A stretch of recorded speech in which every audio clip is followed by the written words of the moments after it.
Hello बच्चों, आज हम करेंगे definition of function.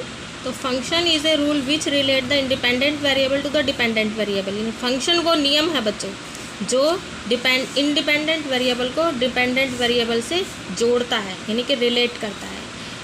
Late F X is a function of X Y is equal to F X, यानी एक फंक्शन है जिसे हमने वाई से डिनोट किया है बच्चों। किसके बराबर? ये एक्स स्क्वायर प्लस 4 के बराबर है। तो एक्स इसमें इंडिपेंडेंट वेरिएबल है। इसका क्या मतलब हुआ? इसका मतलब यह है कि एक्स की जगह पर हम कुछ भी पुट कर सकते हैं, 0 1 2 3 4 कुछ भी पुट कर सकते हैं, एनी इंटीजर, जिसके लिए ये फंक्शन जो है इसकी वैल्यू जो है सॉल्व करने के बाद में एक रियल नंबर आए, वाई की वैल्यू जो है एक रियल नंबर आए। ठीक है, एक्स की उन वैल्यू को हम पुट कर सकते हैं। तो एक्स जो है वो इंडिपेंडेंट वेरिएबल है, किसी पर डिपेंड नहीं करता। और y की वैल्यू जो है एक्स पर डिपेंड करती है, यानी x 1 रखेंगे तो y की वैल्यू कुछ आएगी, 2 रखेंगे तो y की वैल्यू कुछ और आएगी। तो y जो है वो पूरी तरह से डिपेंडेंट वेरिएबल है। y is depend on the value of x। Second example लिया है मैंने, F X is equal to 9 minus X square. ये रूट में है बच्चों, इसको मैंने लिया है डोमेन समझाने के लिए। तो डोमेन क्या होता है बच्चों? तो F X to be defined, function to be defined for all value of X. Function जो है वह एक्स की उन सभी वैल्यू के लिए डिफाइन होता है for which 9 minus X square is greater than equal to 0, जिसके लिए जो है वो ये अंदर वाली वैल्यू जो है रूट के अंदर वाली वैल्यू पॉजिटिव हो। क्या हो? पॉजिटिव। पॉजिटिव ही क्यों लिया है बच्चों हमने इसको? हम 0 से बड़ा क्यों ले रहे हैं? 0 से बड़ा इसलिए ले रहे हैं क्योंकि अगर रूट के अंदर की वैल्यू नेगेटिव हो गई तो जब हम इसको रूट लगाएंगे, इसे सॉल्व करेंगे, तो जो हमारा सॉल्व होने के बाद जो नंबर आएगा, यानी वाई की जो वैल्यू आएगी वो एक इमेजिनरी होगी, इमेजिनरी वैल्यू होगी।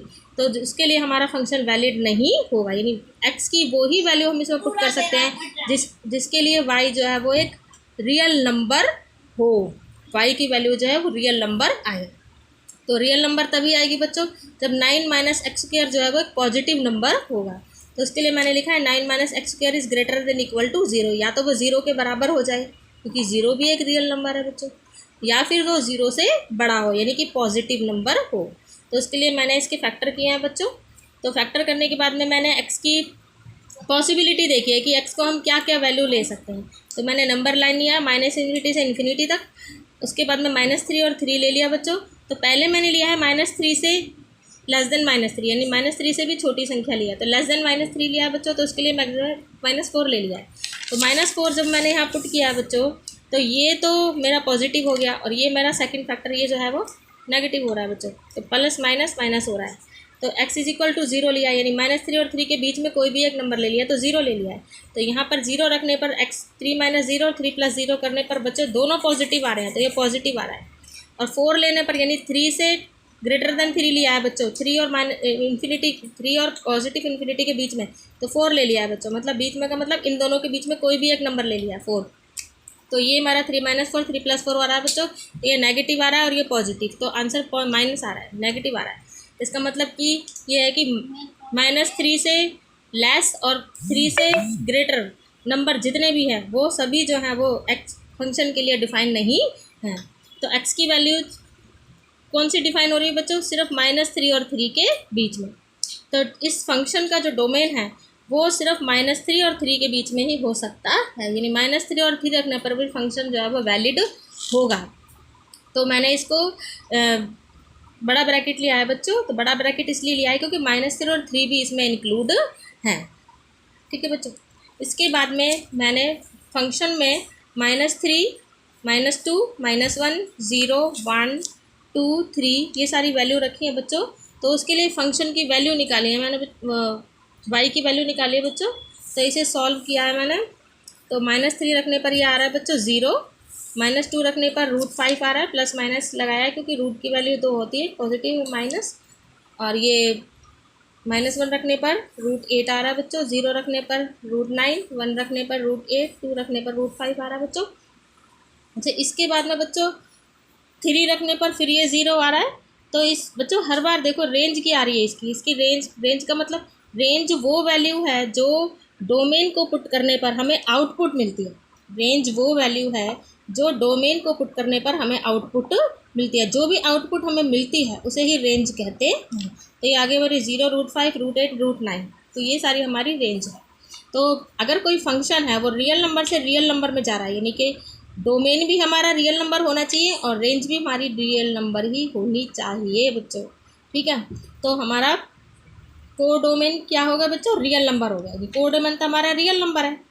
ठीक है, और रेंज क्या है हमारी, वो ही रेंज में हम उन्हीं नंबर्स को लेते हैं जो हमारे की आउटपुट में आते हैं।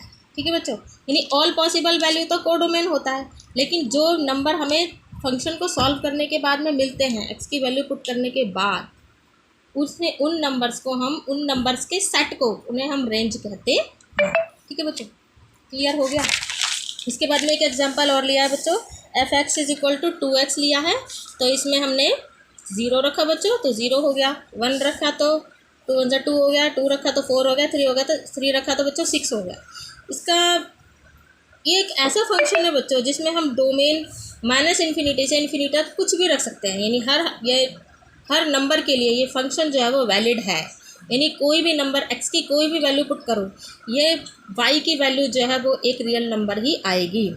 तो इसका डोमेन क्या होगा बच्चों, -इन्फिनिटी से इन्फिनिटी तक। और कोडोमेन क्या होगा बच्चों, -इन्फिनिटी से इन्फिनिटी तक। यानी जब इसकी वैल्यू पुट करने के बाद जो नंबर हमें मिल रहे हैं वो सारे -इन्फिनिटी से इन्फिनिटी के बीच में ही होंगे। Is that clear. इसके बाद में रेंज क्या होगी बच्चों, रेंज अभी बताया कि रेंज और कोडोमेन में डिफरेंस पता होना बहुत ज़रूरी है बच्चों। तो रेंज वो ही नंबर हैं, उन्हीं नंबर का सेट है जो हमें आउटपुट में मिलते हैं। तो आउटपुट में हमें क्या मिल रहा है बच्चों, 0 मिल रहा है, 2 मिल रहा है, 4 मिल रहा है, 6 मिल रहा है। तो 0 2 4 6, तो ये क्या बन रहे हैं बच्चों।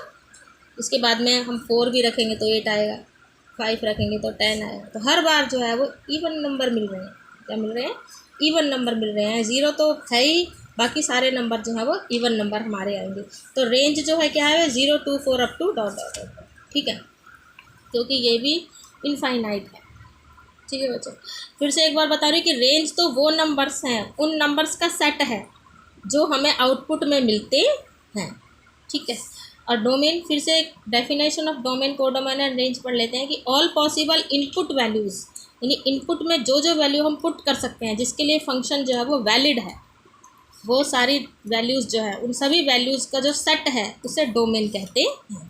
और पॉसिबल आउटपुट वैल्यूज़, जितनी भी आउटपुट वैल्यूज़ पॉसिबल है, जैसे इसमें -इन्फिनिटी से इन्फिनिटी तक कोडोमेन आ सकता है, तो इसमें जो कोडोमेन है वो क्या है, पूरा -इन्फिनिटी से इन्फिनिटी तक का पूरा जितने एलिमेंट है सभी का सेट है। और रेंज क्या है, जो एक्चुअल आउटपुट वैल्यू हमें मिल रही है, जो एक्चुअल आउटपुट वैल्यू हमें मिल रही है, यानी जैसे इसमें इवन नंबर मिल रहे हैं तो वो ही हमारे जो होते हैं वो रेंज होते हैं। ठीक है बच्चों, थैंक यू।